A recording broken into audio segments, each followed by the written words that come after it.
अरे बिहार में जो दंगा हुआ, जो हिंदुओं पर अत्याचार हुआ, हिंदू के रामनवमी जुलूस पर पत्थरबाजी हुई, हिंदुओं को कत्लेआम किया गया।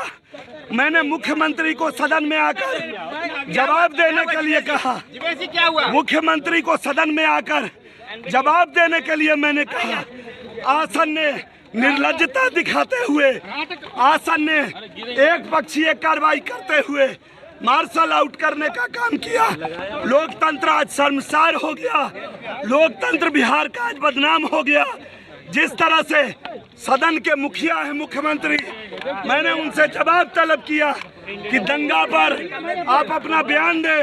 संसदीय कार्य मंत्री का बयान जरूरी नहीं है, आप बयान दें, सदन में आप आवे, सदन में आकर आप बयान दें। आसन ने जिस प्रकार की कार्रवाई की है, इसकी घोर भर्त्सना करता हूँ। बिहार की जनता देख रही है।